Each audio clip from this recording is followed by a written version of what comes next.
Hello, all. We're coming on. Hello. It's very easy to see that today this is our live video for Tuesday's Tales. This book won by a landslide. We are so excited to share it with you today. This is one of my favorite books. And while we hop, and I say that about all the books, but if you know me, I love books. And so, yay. A really cool thing about this book is I bought it used. Yeah, you can tell. But it's really cool because it turns out that the person I bought it from, it was signed by the author. That's really cool. The only other signed book that I have is a copy of Harry Potter and the Sorcerer's Stone, and it was signed by the guy who played Percy Weasley. I met him at an event that I went to. That was so cool. He signed my book. But you didn't come on for me to tell you all about that. But you did come for the great classic, If You Give a Moose a Muffin. And we're going to get started today. Our Bible story that we're going to read later is Joseph and the Coat of Many Colors. That's going to be really fun too. So here we go. Let's get started. If You Give a Moose a Muffin by Laura Jop Numeroff, illustrated by Felicia Bond. Yo. That is Moose. It's just bopping up on your house.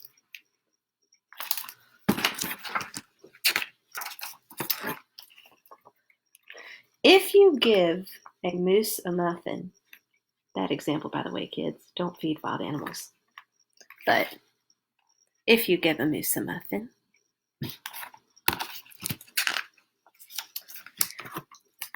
he'll want some jam to go with it.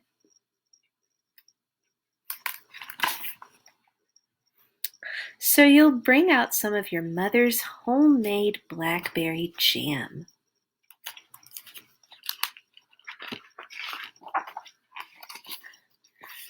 When he's finished eating the muffin, he'll want another, and another, and another. And when they're all gone, he'll ask you to make more.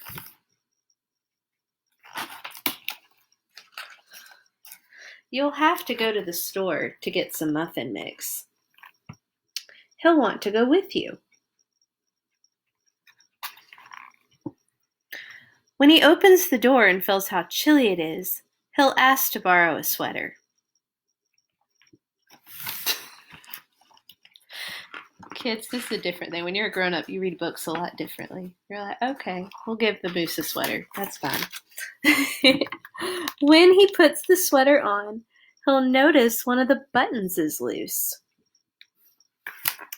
He'll ask for a needle and thread.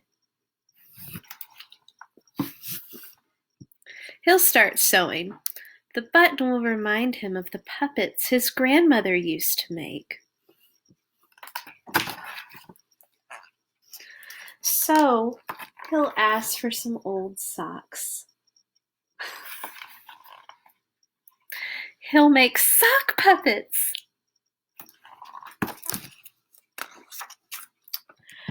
When they're done, he'll want to put on a puppet show. Aww, those are so cute. He'll need some cardboard and paints.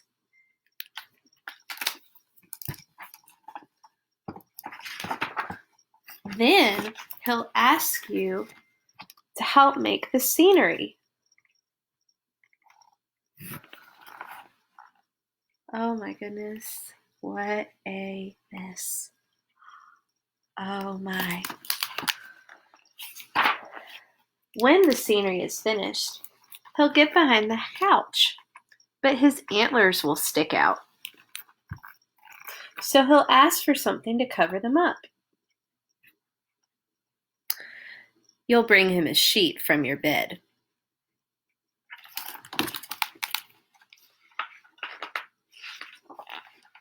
When he sees the sheet, he'll remember that he wants to be a ghost for Halloween. He'll try it on and shout, "Pooh!" It'll scare him so much he'll knock over the paints. Oh dear. That's, once again, another mess. Oh dear. But it'll be a fun mess. So he'll use the sheet to clean up the mess. Then he'll ask for some soap to wash it out. At least it's not like the Cat in the Hat where he just makes the big mess and then doesn't clean it up immediately. He'll probably want to hang the sheet up to dry. Oh, here comes Mama. You see that?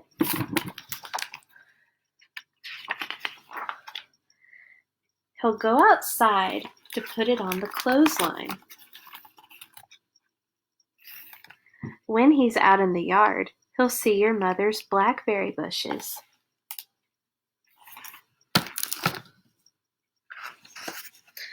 Seeing the blackberries will remind him of her jam. He'll probably ask you for some. And chances are, if you give him the jam,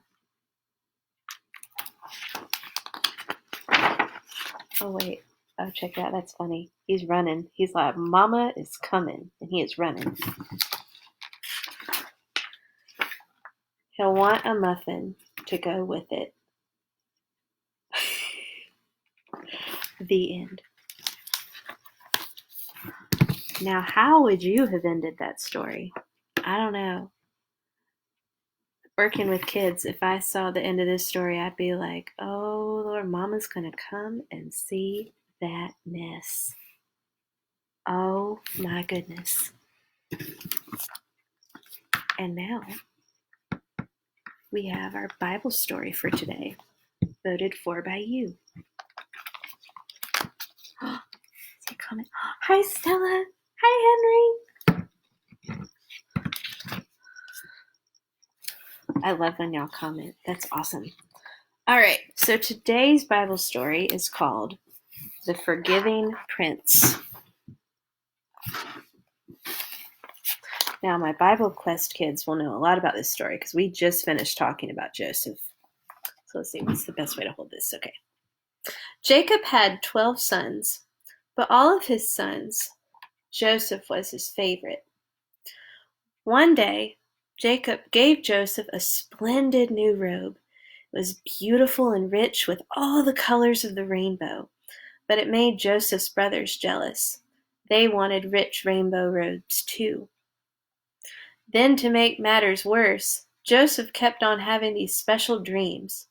I dreamed I was the greatest. I was king, Joseph told his brothers, and you all bowed down to me. We've talked about this, kids. Don't do that. Now, I'm sure you know, even if Joseph didn't, that telling your brothers things like that isn't a very good idea. Joseph's brothers hated him even more. They wanted to kill Joseph and his dreams. And one day, that's exactly what they tried to do. They tore Joseph's rainbow robe off him and sold him to slave traders for 20 pieces of silver. Hi, Mom.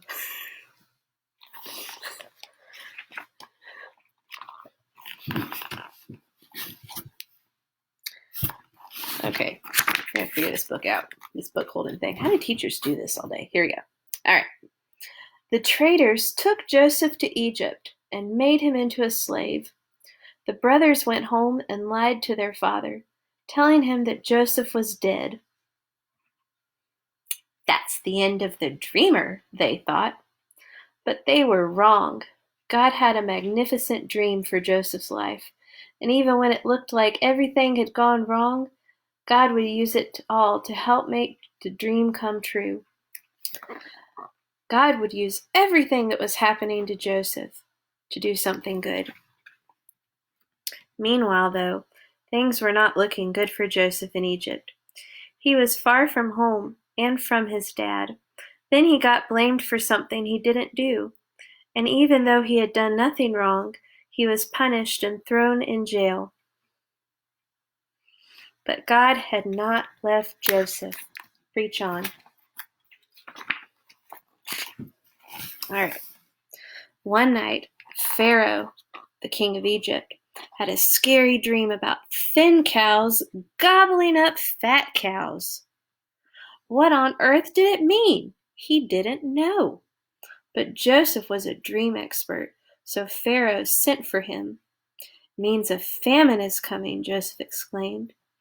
There won't be enough food." Pharaoh was so pleased by Joseph's skill that he immediately took Joseph out of jail and made him a prince. Now back home, Joseph's brothers had run out of food, and everyone was hungry. God's special family was in danger. If they didn't get food soon, they would starve to death. So Joseph's brothers traveled to Egypt to buy food. Oh, okay, here we go. They came and knelt before the new prince. His brothers didn't know that the prince was Joseph, but Joseph knew who they were. Joseph's dreams, the one about his brothers bowing down to him, was coming true. "It's me!" Joseph cried. When they saw it was Joseph, his brothers were afraid. They had wronged Joseph. They had sinned, and they knew it.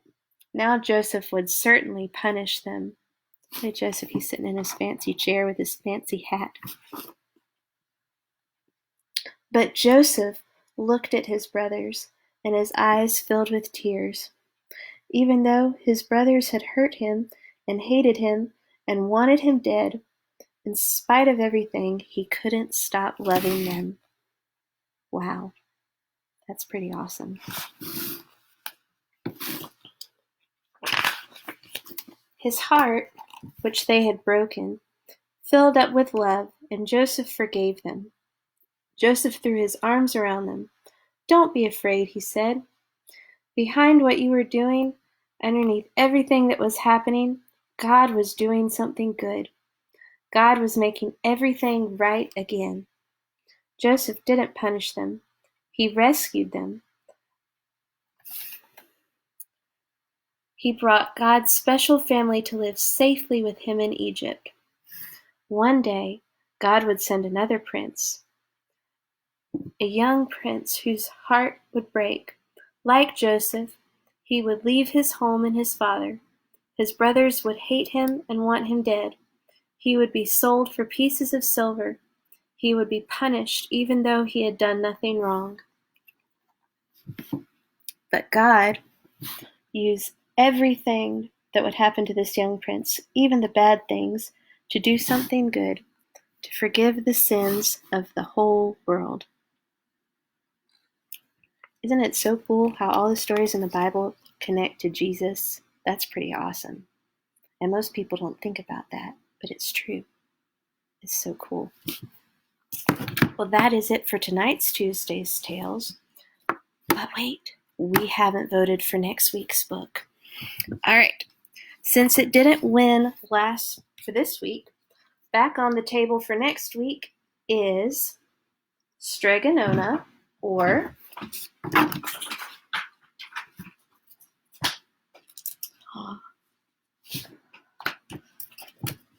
The Wonky Donkey.